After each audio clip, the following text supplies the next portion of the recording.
تو مہر اس کی خود کی جائیداد ہے, وہ کچھ بھی کر سکتی ہے, اور مہر کا کوئی فکسڈ اماؤنٹ نہیں ہے, چھوٹا بھی ہو سکتا ہے بڑا بھی ہو سکتا ہے. اور اس کے علاوہ یہ مہر اگر خدا نہ کرے, اللہ نہ کرے, اگر طلاق ہوتا ہے, ڈیورس ہوتا ہے, تو یہ مہر اس کے کام آ سکتا ہے. لیکن لوگ کو غلط فہمی ہے کہ مہر صرف طلاق کے لیے, ایسا نہیں بات ہے. وہ مہر لے کے خود کو بزنس میں لگا سکتی ہے, اپنے والدین کو دے سکتی ہے. اور جہاں تک کہ اس کا خود کا سوال ہے, اسلام کے اندر جتنے فائنینشیل ایسپیکٹس ہے خرچہ اس کا, شادی کے پہلے ذمہ داری ہے اس کے والد کی اور اس کے بھائی کی, شادی کے بعد ذمہ داری اس کے شوہر کی اور اس کے بیٹے کی. All financial aspects, lodging, boarding, clothing, کھانا پینا, کپڑا, سب اس کو کمانے کی ضرورت نہیں, یہ حق ہے مرد کو دینے کا. تو financially she is more strong, she is very strong financially. جہاں تک کہ مالی حالات میں اسلام میں عورت کا درجہ بہت اونچا ہے. جہاں تک کہ بہن نے سوال پوچھا کہ طلاق ہونے کے ٹائم پہ اسے مینٹیننس کیوں نہیں ملتا, بہت اہم سوال ہے. پہلے ہم یہ جان لیں کہ جب اللہ سبحانہ و تعالی خواتین کو اتنے حقوق دیے, حقوق دینے کے باوجود اللہ سبحانہ و تعالی عدل کرتے ہیں, جسٹ ہے. کیونکہ جب بھی طلاق ہوتا ہے گھاٹے میں جاتا ہے مرد اسلام میں زیادہ, کیونکہ جب طلاق ہوتا ہے اسے اگر وہ مہر نہیں دیا ہوگا دینا فرض ہو جاتا ہے. بھلے وہ مہر 50,000 ہو, 1 لاکھ ہو, 5 لاکھ ہو, 10 لاکھ ہو, وہ اسے طے کرنا چاہیے. جب مہر دیتا ہے تو عورت کا نقصان کچھ نہیں ہوتا. اور طلاق ہونے کے بعد آدمی بھی شادی کر سکتا ہے, عورت بھی شادی کر سکتی. جب طلاق ہو جاتا ہے اسے مہر تو مل جاتا ہے, جب نئی شادی کرتی ہے نیا مہر ملتا ہے. آپ سوچئے آدمی جب نیا شادی کرتا ہے اس کو نیا مہر دینے پڑتا ہے, تو آدمی نقصان میں ہے. اگر آپ یہ کہیں گے کہ طلاق ہونے کے بعد آدمی مینٹیننس بھی عورت کو دے, تو ہم کہیں گے یہ اللہ سبحانہ و تعالی حق کے نہیں ہے, نعوذ باللہ, ایسا کر نہیں سکتے.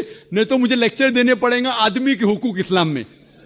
میں اکثر تقریر کرتا ہوں عورتوں کے حقوق, لیکن جو لوگ اسلام کی بنیادی بات کو نہیں سمجھتے انہیں یہ غلط فہمی ہے کہ عورت کا نقصان ہو رہا ہے. عورت کا نقصان نہیں ہو رہا ہے.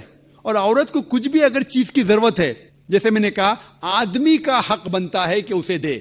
شادی کے پہلے اس کے والد اور اس کے بھائی, شادی کے بعد اس کے شوہر اور اس کے بیٹے. اور اگر یہ نہیں بھی دے تو معاشرے کا فرض ہے کہ عورت کو سنبھالے. معاشرہ نہیں کر سکتا ہے, اگر اسلامک حکومت ہے, حکومت کا فرض ہے کہ عورت کو سنبھالے, اس کی پرورش کرے. یہ اسلام میں. لیکن اگر آپ اس کے بعد کہیں گے طلاق ہونے کے بعد آدمی اسے ہر مہینہ اور 1,000 روپیہ دے, 5,000 روپیہ دے, تو یہ آدمی پہ ظلم ہوگا. لیکن جو مہر طے ہوتا ہے شادی کے پہلے نکاح میں, کیا مجھے چاہیے 5 لاکھ روپیہ, اسے وہ سنبھال سکتی ہے. اسے کوئی تجارت میں لگائے اور اس کی آمدنی لے سکتی ہے. اگر کوئی شک ہے کہ ہو سکتا ہے میرا طلاق, کبھی بھی شادی ہوتی تو طلاق کا گمان تو رہتا ہے دماغ میں کہ طلاق ہونے والا ہے, ہو سکتا ہے. لیکن اس کے لیے اسلام نے اسے الحمدللہ کئی چیزیں سے حفاظت کی ہے. تو مہر جو ہے اسے کئی فائدے ہیں. اور اس کے باوجود حدیث محمد صلی اللہ علیہ وسلم کی کہ اگر کوئی آدمی اپنی بیٹی جس کا طلاق ہوتا ہے اس کی حفاظت کرتے تو بہت ثواب ملتا ہے. تو اسلام میں جو طلاق شدہ عورت ہے اس کے لیے الحمدللہ کئی طریقے ہیں جس سے اس کی حفاظت کی جاتی ہے. جو آپ جو کہہ رہے ہیں وہ یہاں کے معاشرے کے بارے میں کہہ رہے ہیں, تو میں کہتا ہوں کہ یہاں کے خواتین کو اپنے حقوق خود پتہ نہیں, ان کی غلطی ہے, اسلام کی نہیں. ہمارے خواتین اور ہمارے مرد خود نہیں جانتے, طلاق کیسا دینا جانتے نہیں. غلطی کس کی؟ اسلام کی. اسلام کی نہیں, اسلام کے فالو کرنے کے مسلمان کی. اگر آپ اسلام کو جاننا چاہتے ہیں تو مسلمان کو مت دیکھیے. جس طریقے سے آج میں نے کہا, آپ اگر مرسیڈیز کار کو جاننا چاہتے کتنی اچھی ہے, اگر کوئی ڈرائیور جو ڈرائیونگ نہیں جانتا ہے اس کے پیچھے بیٹھا اسٹیئرنگ ویل کے اوپر اور مرسیڈیز کار کو ٹھوک لیتا ہے, تو غلطی کس کی؟ مرسیڈیز کار کی کہ ڈرائیور کی؟ ڈرائیور کی. اسے مرسیڈیز کار چلانے آتا نہیں. تو اسی لیے اسلام کو اگر جاننا چاہیے تو آپ قرآن کو پڑھنا چاہیے اور صحیح حدیث کو. یہ افسوس کی بات ہے کہ کئی مسلمان خود نہیں جانتے قرآن و حدیث میں کیا لکھا ہے, کس طریقے سے طلاق دینا چاہیے, کس طریقے سے برتاؤ کرنا چاہیے اپنی بیوی کے ساتھ. اسی لیے میں تقریر کر رہا ہوں تو لوگوں کو قرآن اور حدیث کے قریب لے کے آؤں. Hope that answers the question. اسلام عالمی بھائی چارے میں یقین رکھتا ہے, اور اسلام یہ نہیں مانتا کہ انسان اونچے یا نیچے درجے میں پیدا کیا گیا. جو کاسٹ سسٹم اور different levels of human being ہیں, اس میں انسان نہیں پیدا کیا گیا. اسلام مانتا ہے عالمی بھائی چارے میں. اور اس تقریر کے شروع میں میں نے قرآن مجید کی ایک آیت کی تلاوت کی جو سورہ حجرات سورہ نمبر 49 آیت نمبر 13 میں سے، جہاں اللہ سبحانہ تعالیٰ فرماتے یا ایھا الناس انا خلقناکم من ذکر و انثی وجعلناکم شعوبا وقبائل لتعارفوا ان اکرمکم عند اللہ اتقاکم ان اللہ علیم خبیر، جس کے معنی ہے اے انسانوں، آپ کو ہم نے ایک جوڑی سے پیدا کیا، مرد اور عورت کی جوڑی سے، اور آپ کو تقسیم کیا ہے قبیلوں میں تاکہ آپ ایک دوسرے کو پہچان سکو، نہ کہ آپ ایک دوسرے سے نفرت کرو یا جھگڑ سکو. اور سب سے اچھا انسان وہ ہے جس کے پاس تقویٰ ہے. اللہ کے نزدیک انسان کو جانچنے کا معیار ہے وہ دولت نہیں ہے، پیسہ نہیں ہے، جنس نہیں ہے، رنگ نہیں ہے، لیکن ہے تقویٰ. اللہ خدا کی محبت اور خوف، اور خدا کے کہے ہوئے پیغام پہ عمل کرنا، اسے کہتے ہیں تقویٰ. God consciousness, piety, righteousness. اور اللہ سبحانہ تعالیٰ فرماتے ہیں قرآن مجید میں سورہ روم میں سورہ نمبر 30 آیت نمبر 22 میں اللہ سبحانہ تعالیٰ کہتے ہیں کہ ہماری نشانیوں میں سے ہم نے بنائے ہے آسمان اور زمین، اور آپ کو کئی رنگوں میں پیدا کیا اور مختلف زبان ان کی بنائی، اور یہ ان لوگوں کے لیے نشانی ہے جو لوگ سمجھتے ہیں، جو لوگ علم رکھتے ہیں. اللہ سبحانہ تعالیٰ کہتے ہیں کہ ہم نے انسانوں کو مختلف رنگوں میں پیدا کیا، مختلف زبان ان کی بنائی تاکہ وہ لوگ جن کے پاس علم ہے وہ اسے جانیں. اللہ سبحانہ تعالیٰ فرماتے ہیں سورہ اسراء میں سورہ نمبر 17 آیت نمبر 70، اللہ تعالیٰ فرماتے وَلَقَدْ كَرَّمْنَا بَنِي آدَمَ، کیا ہر بنی آدم پہ ہم نے کرم فرمایا، چاہے وہ سفید ہو یا کالے ہو، چاہے وہ امریکہ میں پیدا ہو یا ہندوستان میں، چاہے وہ امیر ہے یا غریب ہے، ہر بنی آدم، ہر آدم کے اولاد پر ہم نے کرم فرمایا. یہ قرآن شریف کی آیت. اور کچھ مذاہب، اسلام اور کچھ مذہب ہے جو یہ تسلیم کرتے ہیں کہ ساری انسانیت ایک انسان کے جوڑے سے پیدا ہوئی، مرد اور عورت، جسے قرآن مجید میں کہا گیا ہے آدم اور حوا علیہ السلام. اسلام کے علاوہ اور مذہب بھی اسے مانتے ہیں، لیکن کچھ مذہب یہ بھی تسلیم کرتے ہیں کہ ساری انسانیت گناہ میں پیدا ہوئے. اسلام اسے نہیں مانتا، اور اس کی وجہ ہے عورت.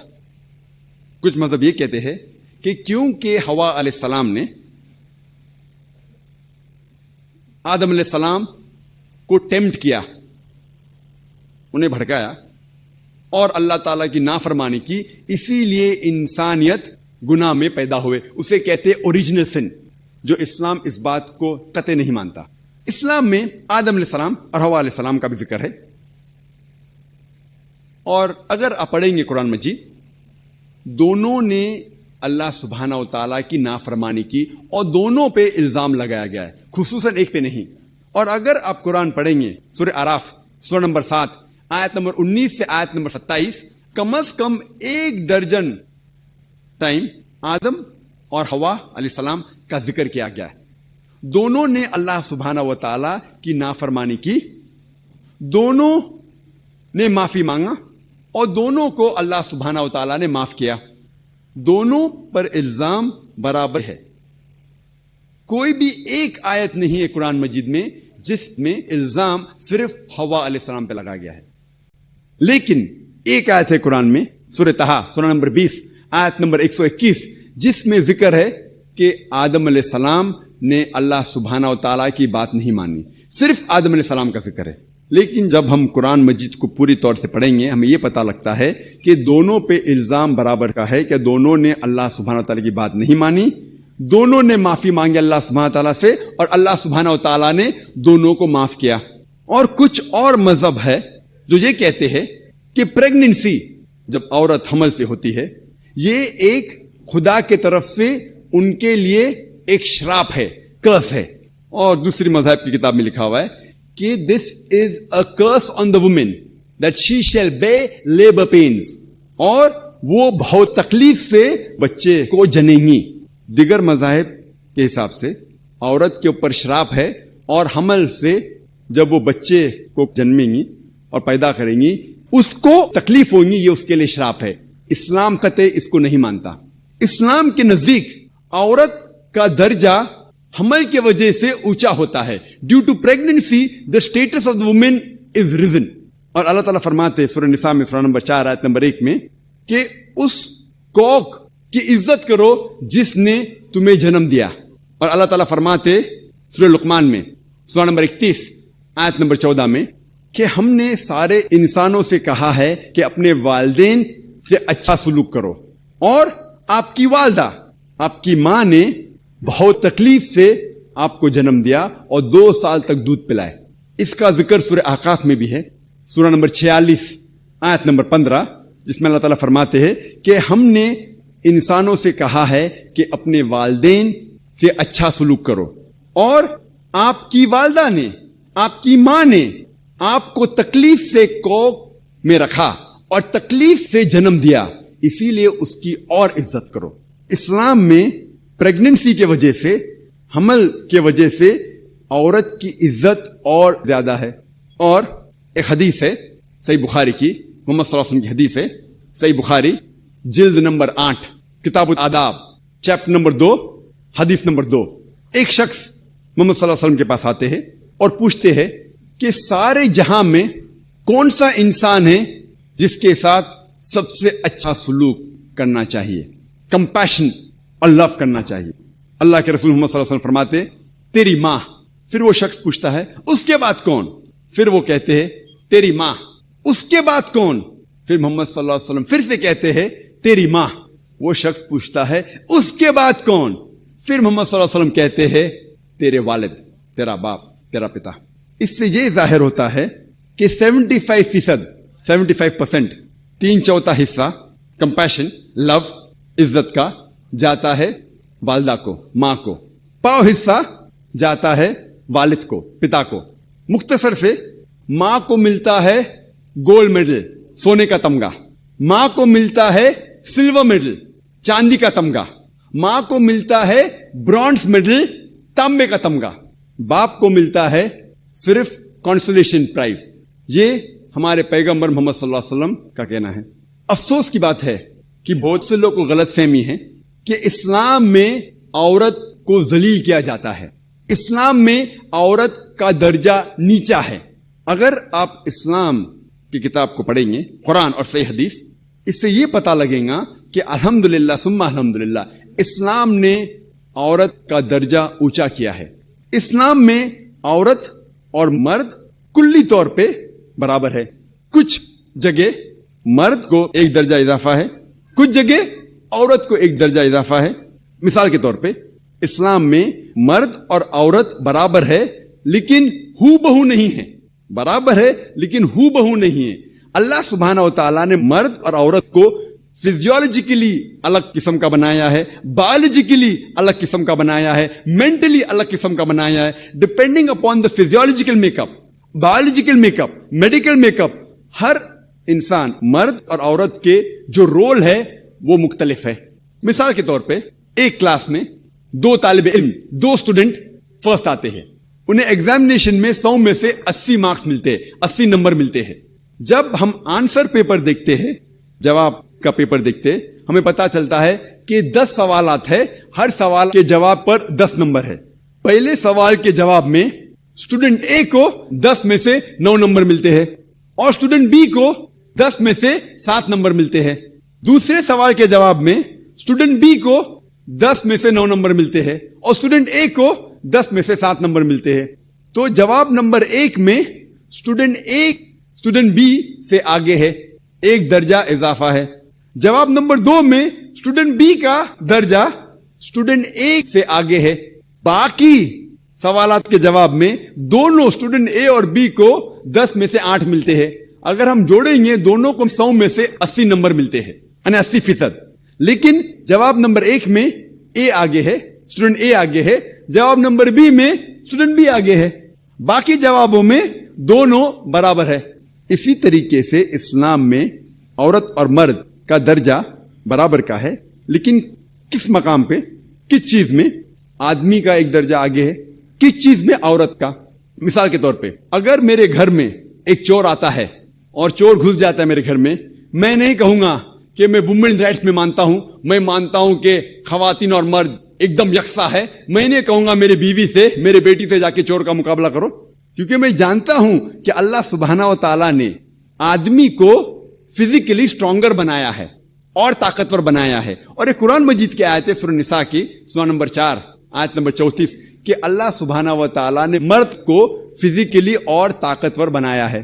تو طاقت میں مرد کا ایک درجہ اونچا ہے، جہاں تک کہ والدین کا ساتھ دینا ہوتا ہے، کمپینینشپ، لو، عزت، اس میں جیسے کہ میں نے کہا والدہ کو 3 گنا والد سے زیادہ درجہ ہے.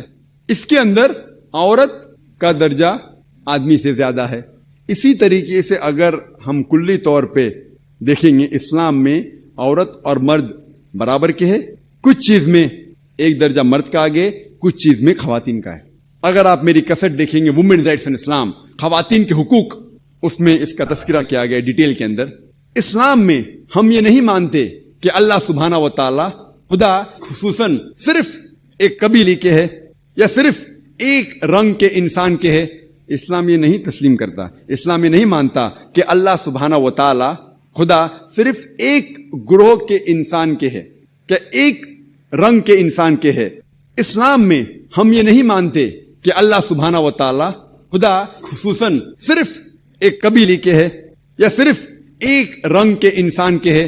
اسلام یہ نہیں تسلیم کرتا، اسلام یہ نہیں مانتا کہ اللہ سبحانہ و تعالی خدا صرف ایک گروہ کے انسان کے ہے، کہ ایک رنگ کے انسان کے ہے یا ایک ٹائپ کے انسان کے. لیکن اللہ سبحانہ و تعالی فرماتے ہیں سورہ فاتحہ میں سورہ نمبر 1 آیت نمبر 2 الحمدللہ رب العالمین، تعریف ہے اس رب کی جو سارے عالم کا رب ہے. عالمین اسے کہا گیا ہے رب العالمین، یہ سارے عالم کا رب ہے، سارے عالمین کا رب ہے، صرف ایک گروہ کا نہیں.